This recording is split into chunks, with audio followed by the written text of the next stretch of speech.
আমার বিয়ের 4 মাস পর আমার স্বামী রোড অ্যাক্সিডেন্টে মারা গিয়েছিল। তখন শাশুড়ি মা বলল, আমি আবার তোমাকে আমার ছোট ছেলের সাথে মানে আমার দেবরের সাথে বিয়ে দিবে। কিন্তু আমি এতে রাজি হচ্ছিলাম না। বাবার জোরাজুরিতে আমি শেষ পর্যন্ত রাজি হয়ে গেলাম। আমার আবার বিয়ে হলো দেবরের সাথে। কিন্তু প্রথম রাতে দেবরের জায়গায় আমার স্বামীকে দেখতে পেলাম।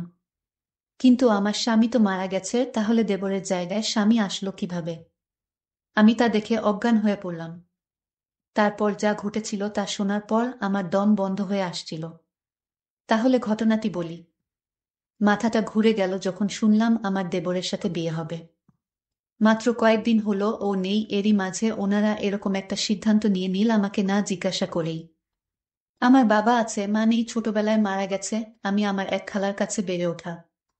স্কুল কলেজ লাইফ শেষে বিয়ে হলো, আমার কিছুটা লাভ মেরিট ছিল। ওর সাথে আমার প্রথম দেখা হয়েছিল একটি বাসে। সেদিন বাসে প্রচুর ভিড়, বসার জায়গা নেই। দাঁড়িয়ে আছি দেখে আমার খুব কষ্ট হচ্ছে। দেখলাম একটা লোক আমাকে ইশারা দিচ্ছে, আমি উঠছি, আপনি বসুন। আমি কোনো উপায় না পেয়ে বসে পড়লাম। নামলাম দুজন একই স্টপেজে। সে বলল, হাই, আমি সুমন। জি, আমি নাসরিন। কি করেন আপনি, কোথায় যাবেন? আসলে আমি একটা কাজে এখানে আসছি। আপনি কি করেন? আমি, ওই যে আমার অফিস। ওকে, চলি। সেদিনের পর আর দেখা টেখা হয়নি আমাদের। কিছুদিন পর আমাকে দেখতে আসলো। সুমের নাকি নাকি সেদিনই আমাকে ভালো লেগেছিল। তারপর খোঁজ খবর নিয়ে সোজা বিয়ের প্রস্তাব। খালা খালু ও আমার বাবা রাজি হয়ে গেল। বিয়েটা বেশি ধুমধাম ভাবে হয়নি, হালকা অনুষ্ঠান করেই হয়েছে। আমি বসে আছি। সুমন আসলো আমার ঘরে। তারপর একটি স্বর্ণের চেইন আমার গলায় পরিয়ে দিল। আমাকে বারান্দায় নিয়ে গেল, বলল, দেখো কি সুন্দর চাঁদনি রাত, আজ সারা রাত আমরা গল্প করব। আমি বললাম, আমার খুব টায়ার্ড লাগছে, আমি ঘুমাবো। না, সে কি করে হয় তুমি জানো না। আজ আমাদের একটি শ্রেষ্ঠ রাত। অনেক কষ্ট করে ঘুমটাকে আটকে রাখলাম। অনেক কথা শেষ করে ঘুমাতে আসলাম। ও আমাকে বলল, যাও শুয়ে পড়ো। অনেক আনন্দ খুশির মাঝখানে চলছিল আমাদের সংসার। কিন্তু অভাগীর কপালে কি সুখ সয়। একটা জ্বর আসলো, আর উঠে দাঁড়াতে পারল না। মাকে ডেকে এনে বলল, মা, নাসরিনকে আগলে রাখবেন। ওকে নিজের মেয়ের মতো ভালোবাসা দিবেন, ওর এই পৃথিবীতে বাবা ছাড়া কেউ নেই। সেদিন রাতেই আমার সুমন চলে গেল আমাকে ছেড়ে। কি করে ওকে ভুলে থাকবো জানি না। আমার স্বামী হঠাৎ একটা রোড অ্যাক্সিডেন্টে মারা যায়। আমি বিধবা হয়ে গেলাম। আর আজ শাশুড়ি মা বলছে তার ছোট ছেলে বউ করে রাখবে। আমি কাউকে বিয়ে করার জন্য প্রস্তুত নই এখন। আরও আমার দেবর ওমর আমাকে দেখিইনি, আর আমিও না। কারণ সে বাহিরে থাকে। ভাইয়ার মৃত্যুর সংবাদ শুনে ছুটি করিয়ে দেশে আসবে শুনলাম। আজ সকাল 10টার ফ্লাইটে ওমর ঢাকা এসে পৌঁছেছে।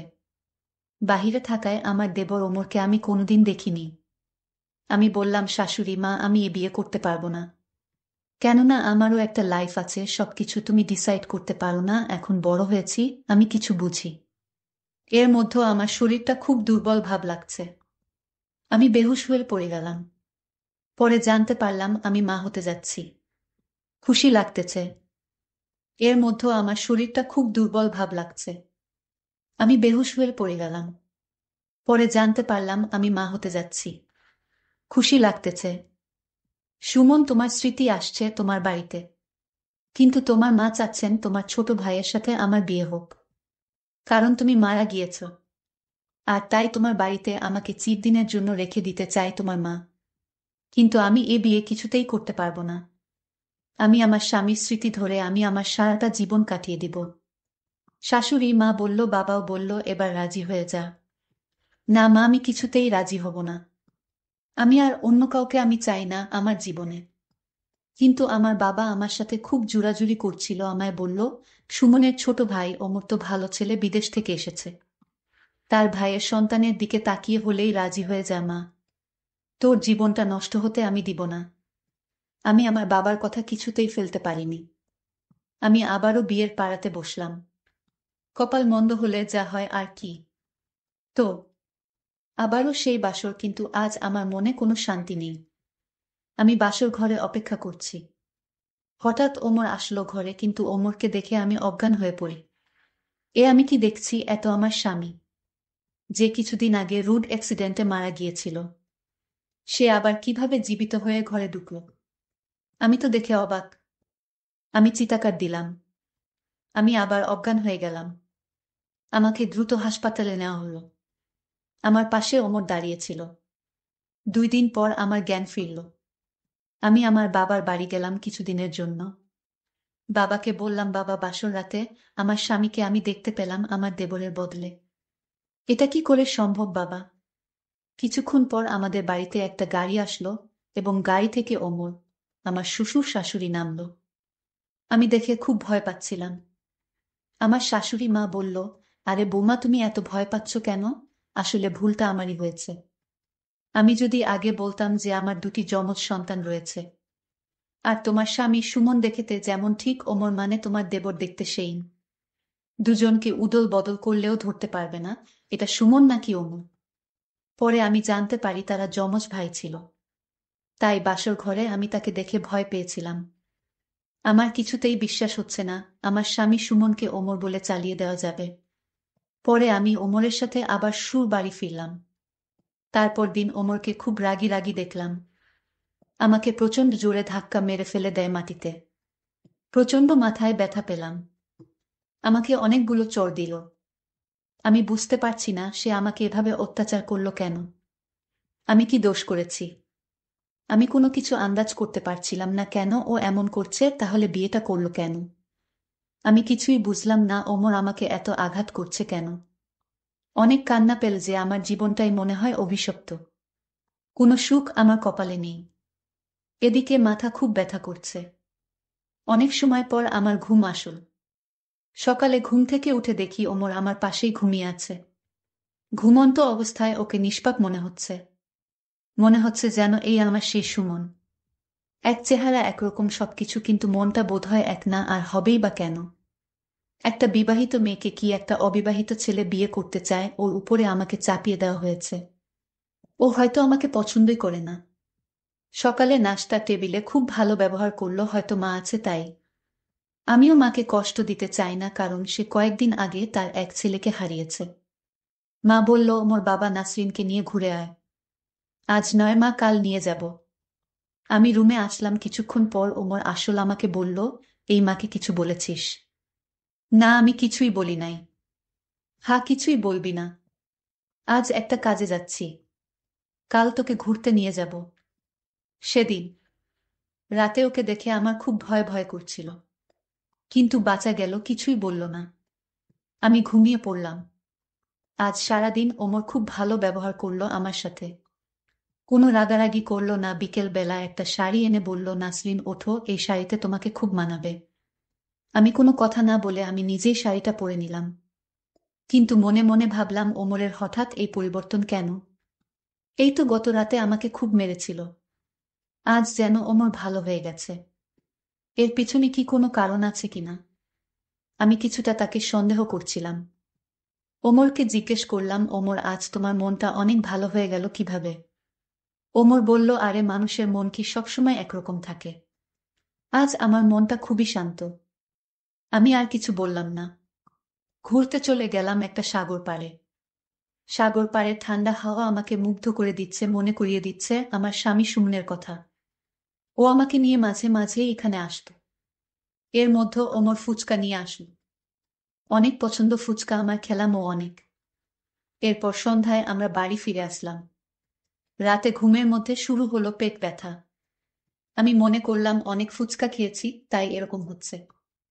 ওয়াশরুমে গিয়ে দেখলাম আমার অবস্থা খারাপ। কোনো মতে বাহিরে আসলাম। ঘরে এসে শুনতে পেলাম ওমর ফোনে বলছে, মনে হয় কাজ হয়ে গেছে। দেখলাম পেস রুমে গেল।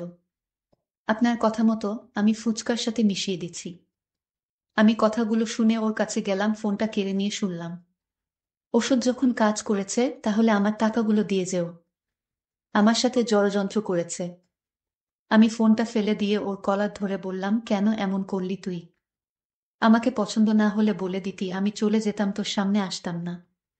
তুই আমার স্বামীর শেষ স্মৃতি, মানে তার সন্তানকে মারার জন্য আমাকে ফুচকার সাথে কি খাওয়ালি? তোর ভাইয়ের শেষ সম্বলটা শেষ করে দিলি, তুই কি মানুষ?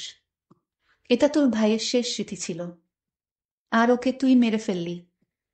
ও আমাকে বলল, ভাই, ওকে আমি ভাই না শত্রু মনে করতাম।